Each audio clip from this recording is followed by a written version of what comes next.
Hello everyone, आज इस video में हम पढ़ने वाले हैं डीएनए के मोड ऑफ रिप्लिकेशन के बारे में। तो चलिए वीडियो शुरू करते हैं। जब डीएनए की खोज नहीं हुई थी, जब न्यूक्लियन की खोज नहीं हुई थी, तो उससे पहले जो वैज्ञानिक थे उनका मानना था कि जो प्रोटीन होता है वही हमारा जेनेटिक मटेरियल होता है, वही हमारा आनुवांशिक पदार्थ होता है। लेकिन 1869 में जब फ्रेडरिक मिसर ने न्यूक्लियन की खोज की तो कुछ वैज्ञानिकों में विवाद छिड़ गया कि न्यूक्लियन और प्रोटीन में से दोनों कौन सा जेनेटिक मटेरियल होता है। तो इस पे बहुत सारे वैज्ञानिकों ने रिसर्च की, बहुत सारे वैज्ञानिकों ने इस पे प्रयोग किया। एक वैज्ञानिक थे ग्रिफिथ, उन्होंने न्यूमोकोकस बैक्टीरिया पे ये प्रयोग किया और बताया कि जो डीएनए होता है वही हमारा जेनेटिक मटेरियल होता है। और भी बहुत सारे वैज्ञानिकों ने ई कोलाई बैक्टीरिया पे किया और कुछ वैज्ञानिकों ने अलग अलग चीज़ों पे प्रयोग करके ये प्रूफ किया कि जो डीएनए होता है वही हमारा जेनेटिक मटेरियल होता है। इन्होंने डीएनए को प्रूफ कर दिया कि ये हमारा आनुवांशिक पदार्थ होता है। फिर उसके बाद इसकी संरचना 1953 में, कब 1953 में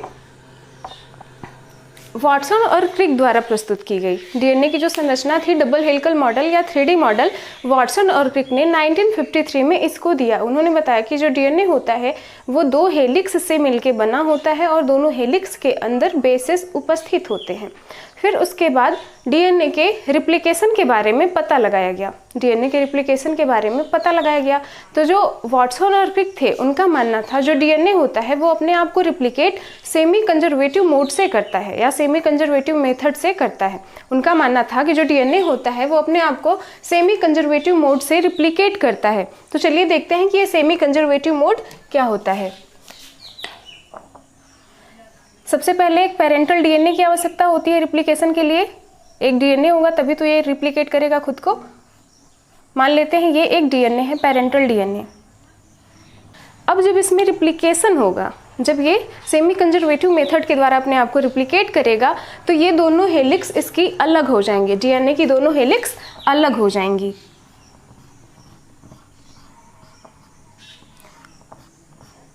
ये हो गई इसकी दोनों हेलिक्स। जब ये दोनों हेलिक्स अलग हो जाती हैं तो ये एक मॉलिक्यूलर ढांचे की तरह काम करते हैं, मॉलिक्यूलर मोल्ड की तरह काम करते हैं, जिस पे कि नई हेलिक्स आके सिंथेसाइज होती है। डीएनए की नई हेलिक्स आके सिंथेसाइज होती है। तो ये दोनों हेलिक्स जब अलग अलग हो जाती हैं इस पे तो एक नई डीएनए की हेलिक्स आके बन जाती है। इस प्रकार से एक नई डीएनए की हेलिक्स आके बन जाएगी और एक डीएनए से दो डीएनए का निर्माण हो जाएगा। ये जो डीएनए है हम इसे बोलेंगे पेरेंटल डीएनए। जो पहले से उपस्थित डीएनए था जो रिप्लिकेट करके एक से दो बना, हम इसे बोलेंगे पेरेंटल डीएनए। और उसके बाद दो डीएनए का निर्माण होता है। इसे हम बोलते हैं semi conservative mode of replication. Semi conservative क्यों बोलते हैं? क्योंकि जो पेरेंटल डीएनए था उसका आधा आधा भाग दोनों में कंजर्व हुआ है, उसकी एक एक हेलिक्स दोनों में कंजर्व हुई है, इसीलिए हम इसे बोलते हैं semi conservative mode of replication. फिर कुछ वैज्ञानिकों का मानना था कि डीएनए का जो रिप्लिकेशन होता है वो ऐसे नहीं होता, ये कंजर्वेटिव मेथड के द्वारा होता है, कंजर्वेटिव मोड के द्वारा होता है। तो इन्होंने बताया कि जो पेरेंटल डीएनए होता है,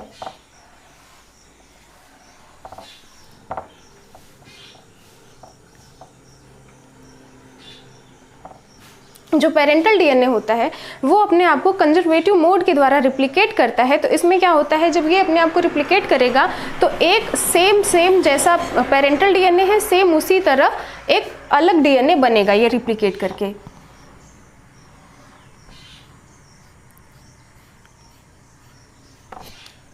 फिर उसके बाद जो दूसरा डीएनए बनेगा वो पूरा का पूरा दोनों हेलिक्स इसकी नई होंगी।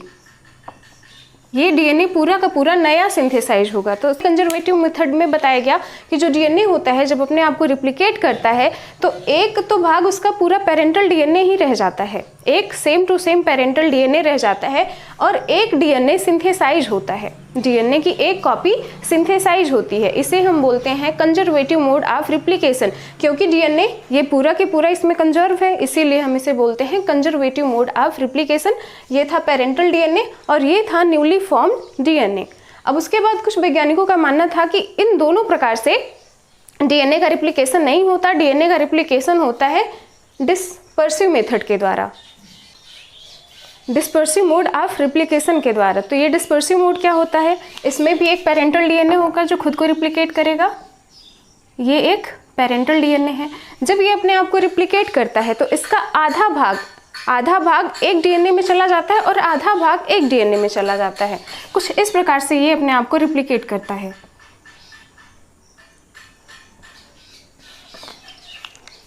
ये हो गया पेरेंटल डीएनए का हिस्सा और इसमें नई डीएनए की हेलिक्स सिंथेसाइज होंगी, नई हेलिक्स आके इससे जुड़ेंगी। तो इस प्रकार से 2 डीएनए का निर्माण हो जाएगा। डीएनए अपने आप को रिप्लिकेट कर लेगा।